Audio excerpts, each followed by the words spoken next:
YCP మళ్లీ అధికారంలోకి వచ్చి జగన్ సీట్లో ఉంటే రాష్ట్ర ప్రజలు ఆంధ్రాలో తమ సీట్లు వదిలి వేరే రాష్ట్రాలకు వెళ్లిపోయేవారని, రాష్ట్రం పేరు మార్చుకునే దుస్థితికి వచ్చేదని, 1000 రూపాయలు పెంచిన పెన్షన్ ఇవ్వడానికే కూటమి ప్రభుత్వానికి, ముఖ్యమంత్రి నారా చంద్రబాబు నాయుడికి, కూటమి మంత్రివర్గానికి, ప్రజాప్రతినిధులకు నెల రోజుల సమయంలోనే అందించామని శ్రీకాకుళం నగర తెలుగుదేశం పార్టీ అధ్యక్షులు మాదరపు వెంకటేష్ అన్నారు.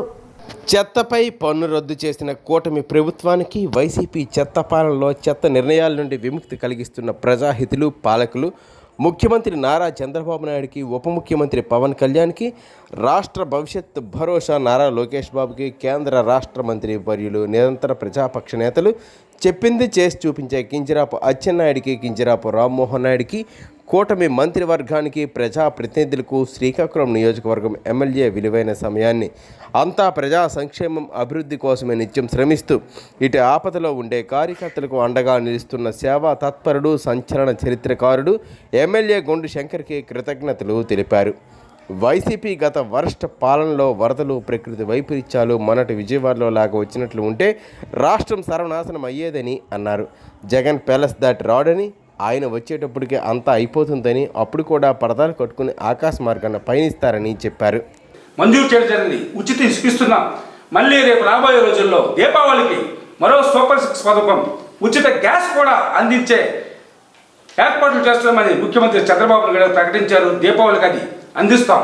ఇన్ని విధాలుగా ఇన్ని అభివృద్ధి సంక్షేమ కార్యక్రమాలు కూటమి ప్రభుత్వం చేస్తుంటే ఇవన్నీ వైసీపీ వారికి కానీ, జగన్మోహన్ రెడ్డి గారికి కానీ కనిపించట్లేదా? ఇవన్నీ మేము ఈ 100 రోజుల్లో మాత్రమే చేసిన కార్యక్రమాలు. ఇంకా మాకు చాలా సమయం ఉంది. ఖచ్చితంగా ఎన్నికల్లో ఏవైతే హామీలు ఇచ్చామో ఆ హామీలన్నీ నెరవేర్చి మళ్ళీ రాబోయే 29 ఎన్నికల్లో ప్రజల చెంతకు వెళ్ళి ప్రజా ఆదరణతో, అఖండ జనాదరణతో కూటమి ప్రభుత్వం మళ్ళీ 29లో నారా చంద్రబాబు నాయుడు గారి ముఖ్యమంత్రి నాయకత్వంలో మళ్ళీ అధికారం చేసి ఎక్కించుకోవడం ఖాయం. ఇప్పటికే వైసీపీ దుష్ప్రచారాన్ని ప్రజలు నమ్మట్లే. వారు గతంలో మాయా మోసం చేశారు. ఇచ్చిన హామీలు ఏమి నెరవేర్చలేదు. చెత్త మద్యం అందించి అనారోగ్య ఆంధ్రప్రదేశ్ చేశారు. అందుకే ప్రజలు శిక్షించి మీకు 11 సీట్లు ఇచ్చి కనీస ప్రతిపక్ష హోదా లేకుండా చేశారు. మీరు ఒక మాట అడిగారు, విద్యా వైద్యం ఏం చేస్తున్నారని.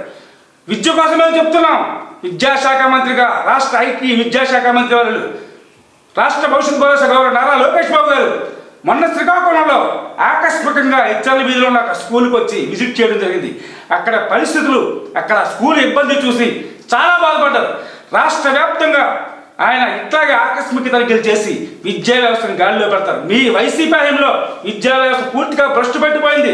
దాన్ని మళ్ళీ జగన్మోహన్ రెడ్డి గారు ఎట్లాగైతే భ్రష్టు పట్టించారో ఈ కూటమి ప్రభుత్వం, చంద్రబాబు నాయుడు గారు, లోకేష్ బాబు గారు విద్యా వ్యవస్థను ఒక గాలిలో పెట్టి రాబోయే రోజుల్లో విద్య, వైద్యం అన్ని రంగాల్లో తెలుగుదేశం, జనసేన, బీజేపీ ప్రజలకు అండగా నిలిచి ప్రజా రంజిక పరిపాలన అందిస్తూ ఈ రాష్ట్రాన్ని అన్ని విధాలా ముందంజ చేస్తామని, అగ్రగామిగా దేశంలో ఉంచుతామని ఈ సందర్భంగా తెలియజేస్తూ సెలవు తీసుకుంటున్నాను.